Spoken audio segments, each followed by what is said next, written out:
¿Qué tal? Muy buenas noches, bienvenidos a Canal 6 Televisión en una nueva semana que arranca con una entrevista que nos trae a Marco Manzón Gomariz, que es titulado por la Universidad de Córdoba con premio extraordinario y un trabajo en fin de grado sobre religión y magia, además máster en ciencias de las religiones por la Universidad Complutense de Madrid. En este caso trabajó el fin de máster sobre la Almoloya, ciudad sagrada del Algar, y con él vamos a hablar. Buenas noches. Buenas noches, ¿qué tal? Pues un placer, es la segunda vez que estamos contigo y por fin se avanza, ¿no?, en este trabajo, Marcos. Marco, que iniciaste hace ya un tiempo, ¿no? Sí, todavía el camino acaba de empezar, pero bueno, dicen que lo más difícil es empezarlo. Claro, uno se preguntan qué es lo que te motivó o qué fue lo que te llamó la atención, ¿no?, a la hora de estudiar, de adentrarte lo que es la cultura del Algar. Pues primero lo que más me llamó la atención fue la cultura del Algar en sí, pero también que no se haya indagado en el tema que para mí es el más interesante, el más fascinante de todo, que no es aquello con lo que ellos producían la comida, sino aquello en lo que ellos creían. Y yo dije que me prometí a mí mismo que iba a ahondar en esa cuestión, y empecé usando el método comparativo con otras culturas y dije, oye, aquí hay mucho más material del que parece. Lo que pasa es que en el trabajo que hice de fin de grado, me lo hice una comparación con culturas de todo el mundo, y esta vez, para el trabajo de la Almoloya como posible ciudad sagrada del Algar, me he centrado en el bronce del Mediterráneo y Mesopotamia también. ¿Por qué la Almoloya? La Almoloya, cuando yo conocí la Almoloya por primera vez, fue hace ya años, cuando vi a la famosa conferencia que dio el equipo del Proyecto Bastida en el Museo Arqueológico Nacional, y yo no me... Cuando te cuentan aquello del lugar político, palacio, y pues te crees esa narrativa porque no conoces nada más.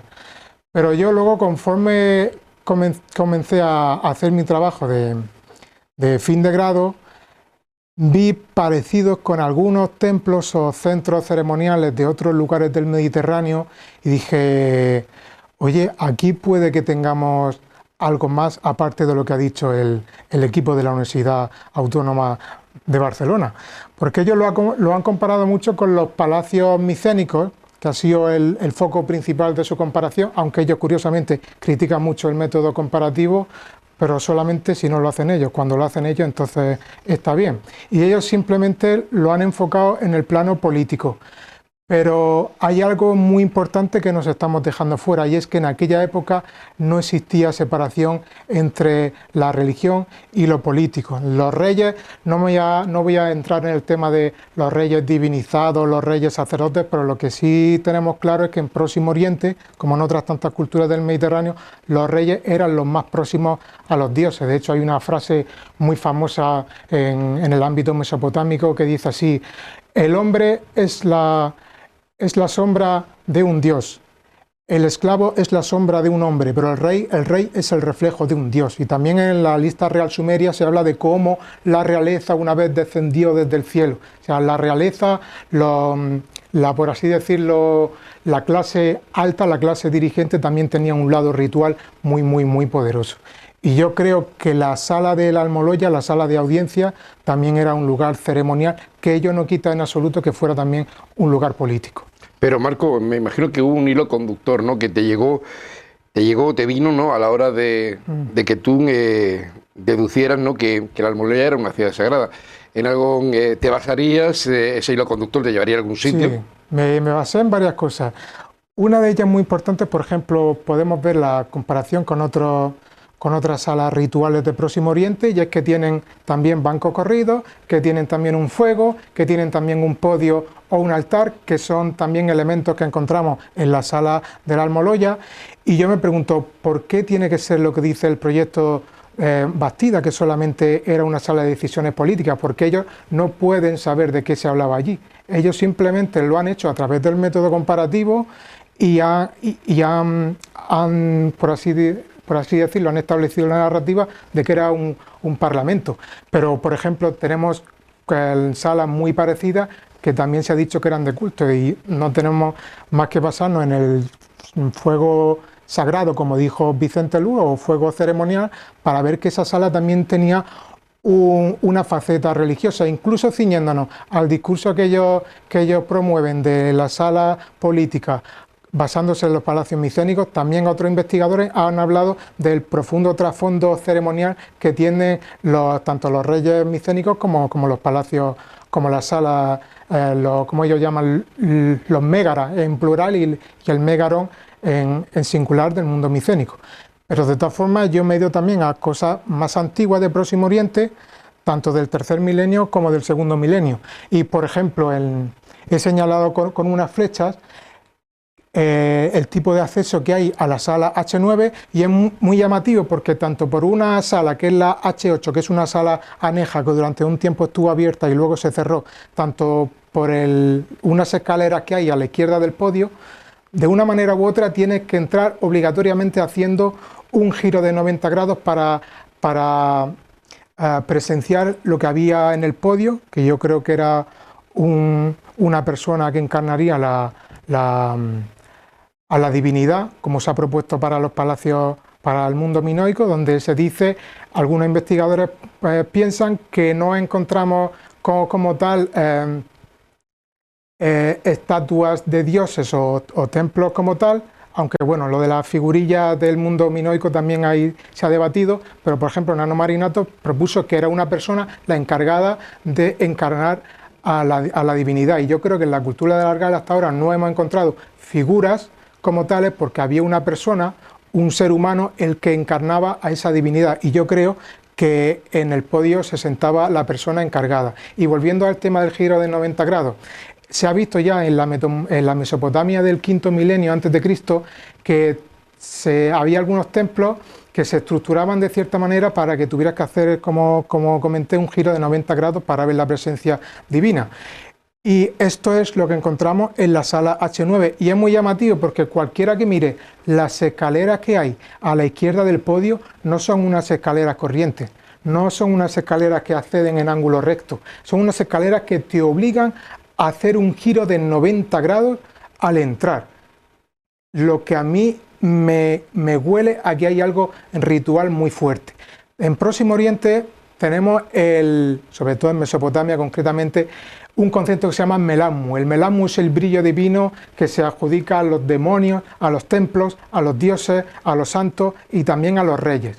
Este melammu también se asociaba a veces con los metales, porque los metales preciosos como el oro y la plata se creía que tenían una gran conexión con lo divino por su capacidad de brillar. Por lo que a mí todo esto me lleva a pensar que es posible que quien se sentase ahí con la acción del fuego y con el aspecto un tanto sombrío que podía tener esa sala, o quizás las reuniones, por así decirlo, se hacían de noche, pudiera crear un efecto amedrentador, que el melammu a sí mismo era la capacidad que tenía un dios para amedrentar al espectador a través de su brillo celestial o su brillo divino. Hay sin duda dos hipótesis totalmente distintas, ¿no? La que tú planteas, sí, y la que plantea Vicente Luz.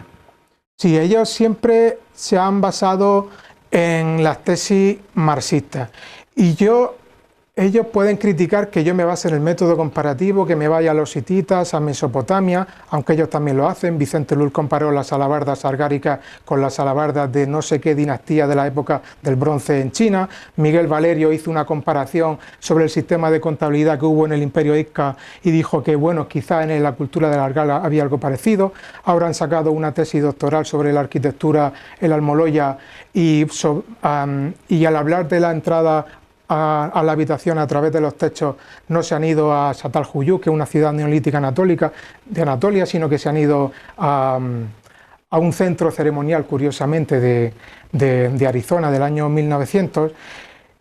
Y yo lo que hago, en vez de lo que hacen ellos, que es simplemente utilizar el marxismo, excepto cuando hacen esos métodos comparativos, es utilizar las creencias que se sabe que existían en la Anatolia de la Edad del Bronce, en la zona sirio-palestina de la Edad del Bronce, en la zona de Mesopotamia de la Edad del Bronce, en la zona de Egipto de la Edad del Bronce, y que se cree que también existían en el Egeo de la Edad del Bronce.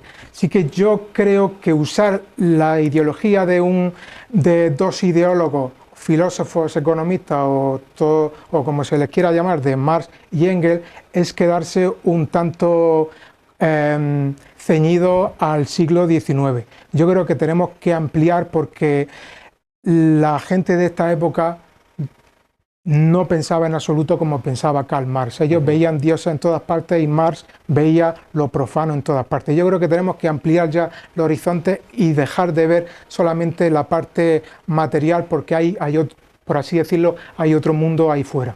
Dioses, magia, religión, construcciones llamativas, ¿no? Como el ejemplo que ponía de las escaleras, me imagino que no es la única. No, pero mira, hay una cosa muy llamativa y son los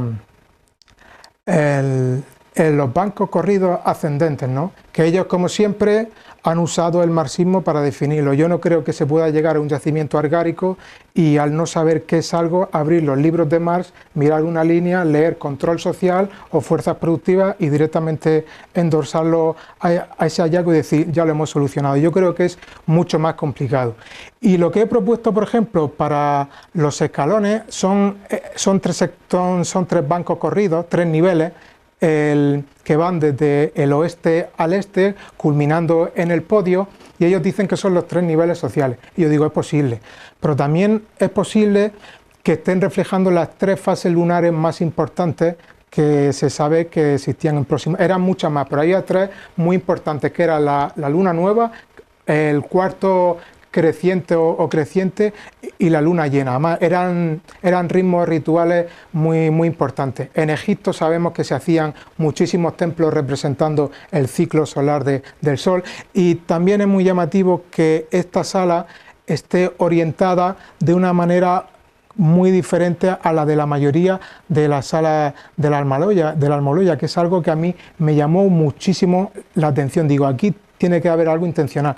Y en Egipto y en otros lugares de Próximo Oriente también se han visto templos o salas de culto que estaban orientadas según los astros, en su vinculación con el este y el oeste, el lugar donde nace el sol y muere el sol, que son los ciclos diarios, los ciclos astrales más importantes para aquella cultura. Y otra cosa muy llamativa es la orientación hacia un conjunto montañoso que se asemeja a los cuernos de la consagración, y alguien con buen criterio dirá, oye, ¿y eso qué tiene que ver con la cultura del Algar, los cuernos de la consagración? Pues bien, algo de lo que no se habla nunca, siempre, por ejemplo, el equipo del Proyecto Bastida dice que no se sabe nada de la religión en el Algar, pero ellos saben que en el oficio Luis Siré encontró no uno, sino parece que dos altares de cuernos de la consagración. También en Almizaraque, que está no muy lejos de allí, parece que apareció uno, aunque se debate si Almizaraque es calcolítico o no, o tiene su parte algárica. Bueno, vamos a dejarlo aparte. Pero en otro lado también es en el Cerro de la Encantada, en Ciudad Real, apareció un altar de cuernos de la consagración también de casi 1 metro, y curiosamente el equipo de Vicente Luz es, que yo sepa, el único equipo de investigación que adjudica ese yacimiento a la cultura del Algar. Por lo tanto, ese concepto en la cultura del Algar lo conocía. Y cuando me puse a investigar, me di cuenta que el eje de la sala H9 está direccionado, está orientado hacia un conjunto montañoso que tiene la apariencia de los cuernos de la consagración. ¿Qué son los cuernos de la consagración? Pues no se sabe realmente. Se han hecho muchas hipótesis y se cree la que tiene más arranque ahora mismo, al menos entre algunos investigadores, es que significaba la montaña cósmica, es decir, el lugar por donde nace el sol y muere el sol u otros astros. Esto lo tenemos muy claro en el mundo egipcio. Tenemos el símbolo del Ajet, que es el horizonte, que son dos montañas, dos colinas por las que nace y se muere el sol, que representaba el horizonte. Y alguien puede decir, ¿hay algo así? Pues mira, en Egipto, el pequeño templo de Atón, en Ajenatón, está orientado hacia un punto montañoso, sí, en Castillejo del Bonete, que es un centro ceremonial que tenemos en Ciudad Real. El corredor B está orientado hacia un conjunto montañoso muy llamativo, donde el 22 de diciembre tiene lugar el amanecer del solsticio de invierno. Y curiosamente, como podemos ver en la imagen, al parecer, esto tengo que verlo con arqueoastrónomos para confirmarlo o desmentirlo, exactamente por ese lugar que se asemeja a los cuernos de la consagración, a la montaña cósmica, por así decirlo, y que cualquiera que vaya allí verá que son dos montañas una detrás de otra. El ocaso, es decir, el atardecer del 22 de diciembre, se pone el sol, que es el día del solsticio de invierno, y es una fecha muy importante en el mundo prehistórico y de la Edad del Bronce también. ¿Te parece, Marco? Hacemos una pausa muy breve y seguimos. Vale, vale. Vamos a la publicidad que nos pide paso y enseguida estamos de vuelta. En Casa Ecoprix bajamos más los precios. Hemos seleccionado más de 600 artículos de alimentación, bebida, higiene personal y droguería para ajustar más todavía sus precios. Casa Ecoprix, ahora todavía más barato. Además de ser los más baratos del mercado, bajamos aún más nuestros precios en más de 600 artículos. Reventamos los precios. Estamos en Totana, en Avenida Juan Carlos I, salida hacia Lorca. Entramos ya en la segunda parte de la entrevista tras esta pequeña pausa para la publicidad con Marco Manzón Gomariz, que es titulado de la Universidad de Córdoba con premio extraordinario y un trabajo fin de grado en religión y magia, y que ha estudiado muy en profundidad el tema de la almoloya, que nos ha traído esta tarde aquí a hablar de esto. Pero, por ejemplo, Marco, esta mañana me cuestionaban, al hablar de que tú ibas a estar con nosotros aquí en esta entrevista en Canal 6 Televisión, me cuestionaba la importancia, la divulgación que se le da tanto a la almoloya como a la ciudad de la Bastida. ¿Se entiende una cosa sin la otra o es un complemento? ¿Esto cómo está? Pues mira, lo que voy a decir es, mi hipótesis es bastante polémica, pero yo creo que no se entiende una sin la otra, y creo que es posible que no se puedan entender muchas ciudades argáricas sin la almoloya. Y repito que esto es una hipótesis, no estoy seguro, puede ser una completa metedura de pata, pero, por ejemplo, la almoloya tiene algo muy especial. No estoy diciendo que la Bastida no lo tenga, la Bastida también es un lugar muy especial, pero la almoloya tiene algo muy, por así decirlo, si me permite la expresión, mágico, por el lugar en el que está y por lo que contiene. La almoloya es un yacimiento que está completamente aislado, pero asimismo parece un palacio donde se encontró la famosa tumba principesca en la sala de audiencias, la H9, que yo he llamado Santa Santorum, el lugar más santo de los santos lugares de la almoloya. Y pienso que estos personajes que se encontraron ahí dentro, esta mujer y el hombre, yo pienso que esa mujer representaba la luna llena con su diadema, que tiene aquí algo que parece la luna llena y sus dilatadores de plata, y el hombre tiene dilatadores de oro con puntos repujados que parece una decoración como evocando los haces solares. Y yo pienso que todo esto que he comentado, bueno, hay mucho más, pero no puedo sintetizarlo aquí. Yo pienso que todo ello me lleva a pensar que tanto la ubicación de la almoloya, que es completamente, por así decirlo, fascinante. Mira, voy a hacer un inciso.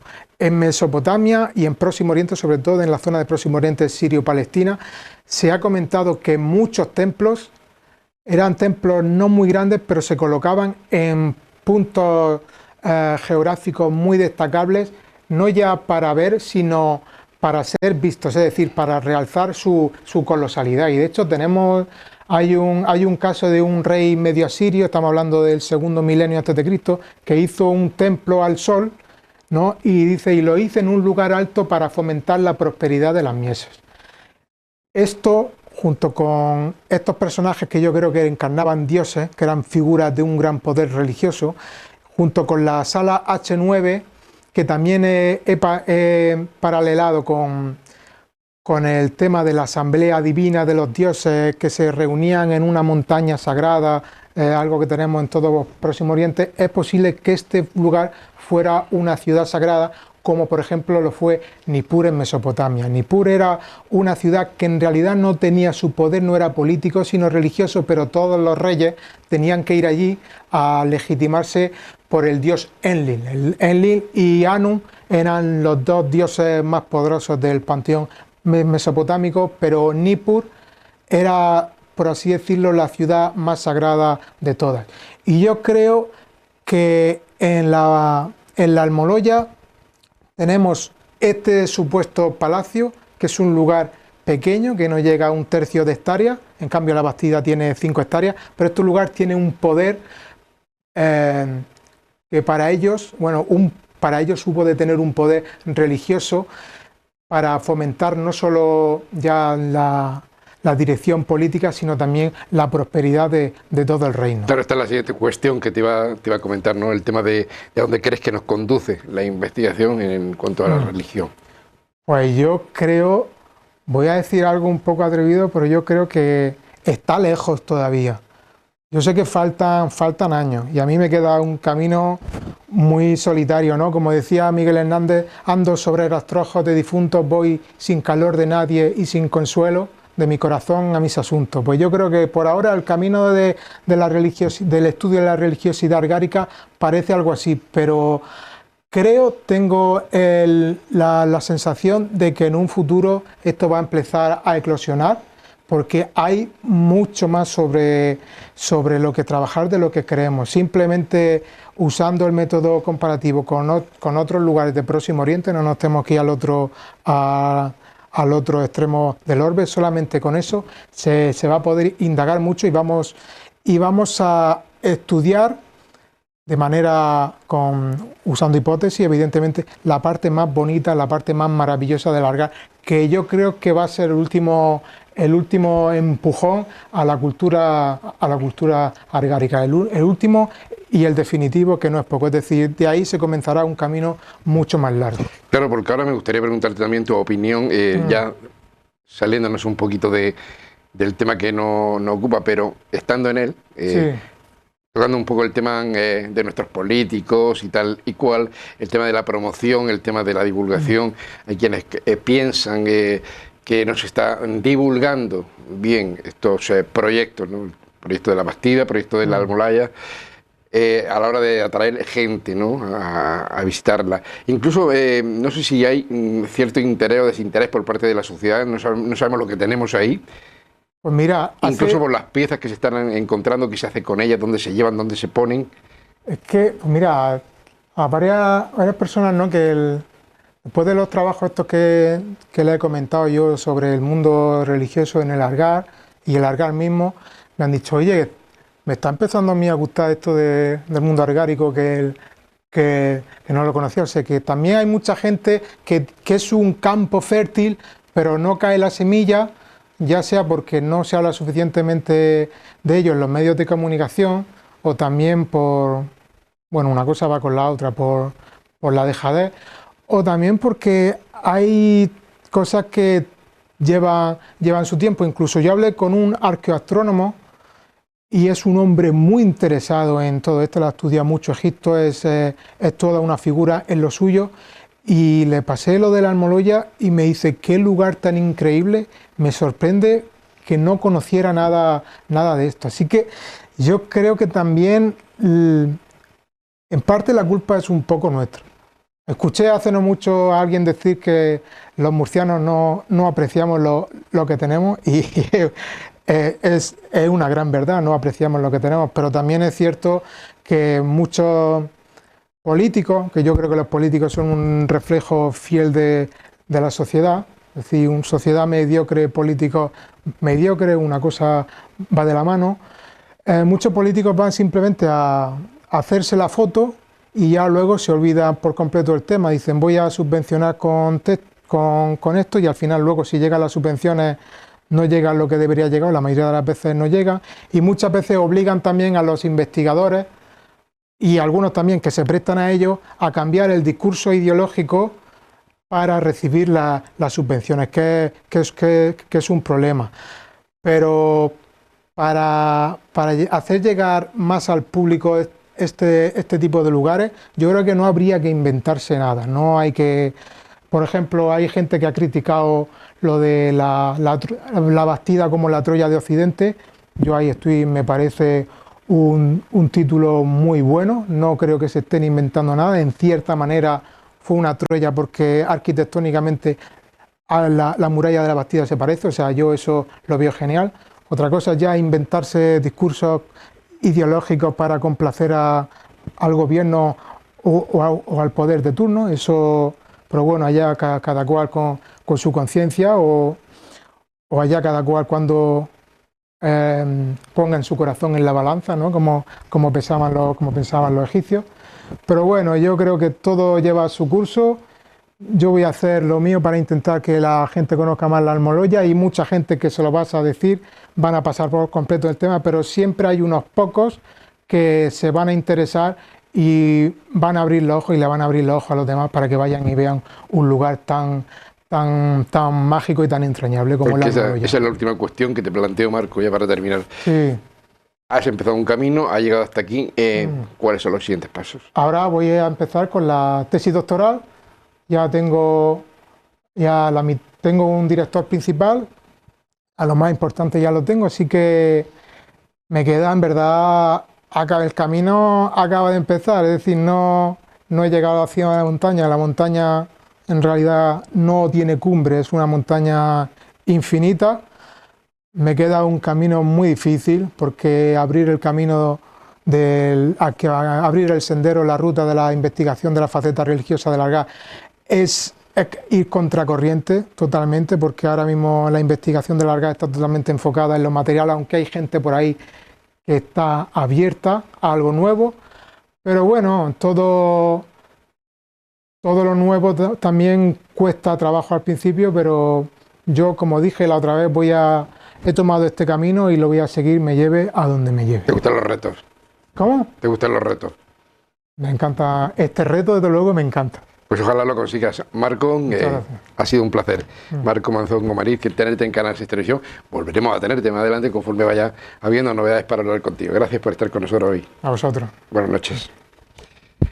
A ustedes también, gracias por vernos. Nosotros continuamos ya con nuestra programación en Canal 6 Televisión, que nos deja todos los reportajes que ha dado de sí este fin de semana y que han sido muchos. Gracias y buenas noches.